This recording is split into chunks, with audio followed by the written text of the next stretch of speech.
Alright guys, so this is good old face in a case, or head in a box. I don't like that name as much, it doesn't rhyme. A lot of you have been very intimidated by this model. To me, the easiest way to understand the nerves in this model is actually to do a superior view. So look at it like this. If you've looked at the sleepy guy model, the one that has this view, you're gonna see a lot of the same things. So I'm gonna show you the cranial nerves on here. One quick note, they are not all on here, and I will tell you which one is missing in a little bit. So this first one, hopefully you've got this one down pretty well. This is cranial nerve 1, olfactory. The olfactory bulb is hiding in here. By the way, it's sitting on top of the cribriform plate from the ethmoid bone. Now this number 28 here is sitting on top of the optic chiasm. So remember, that is coming from the optic nerve. Now here we can actually follow the optic nerve around and pick it up again right here where it's going to enter the eye. Now if we go back to our other view here, we have where this number 29 is, that's going to be the oculomotor nerve, number 3. And that one is also going to go around to the side. I can kind of follow that over here, and it's going to go to some of the muscles around the eye. All right, going back to this view. So we have numbers 1, 2, 3. This very thin one right here is number 4. That is the trochlear nerve.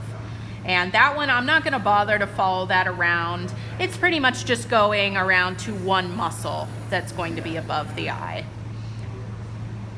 So that's 4. We're gonna skip a little more laterally to get 5. This is the trigeminal nerve. Now trigeminal, hopefully you remember, has 3 major divisions, and you can see those coming around over here.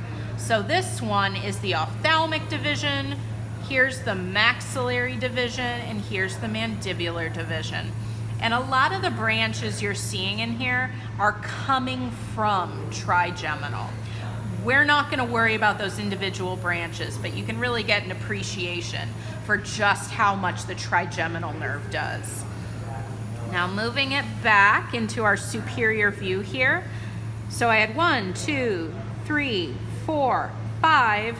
The one that is not labeled here is number 6. That is the abducent or the abducens nerve. Now we're not gonna follow that around. I'm instead gonna jump to this kind of chunk right here. This has 2 cranial nerves in it. We've got number 7 and number 8.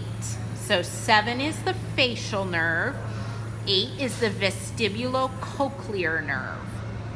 Now 8, we're pretty much gonna lose in this region because that's where the vestibule and the cochlea of the ear are, and that's its target.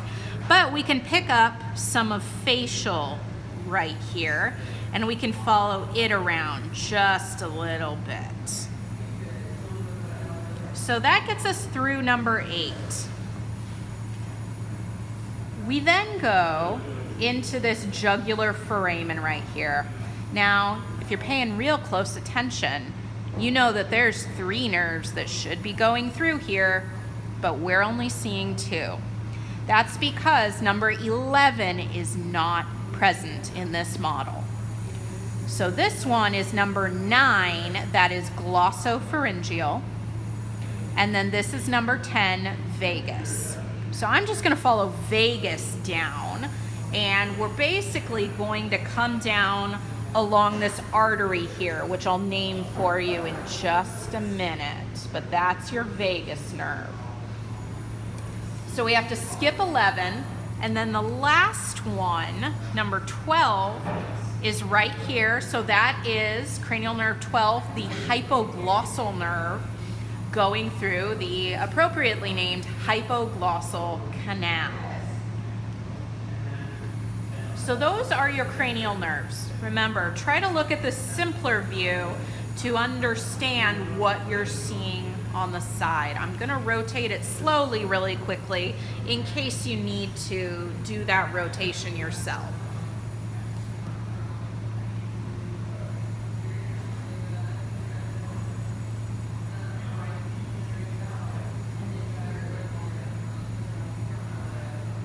Okay, we're gonna pick it back up with just a few arteries. So I'm not gonna show you all the arteries that are over here, but this is one of the best models to understand the splitting of the common carotid artery, which is right here.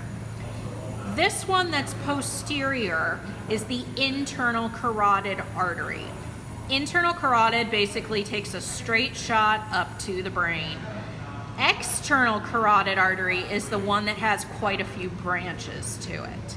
So remember, internal carotid, you're not going to see all this branching coming off of it. External carotid, you're automatically getting a branch right there pretty soon after you've got the split. So we go from common carotid to internal carotid and external carotid. So that's our face in a case model made a little bit simpler.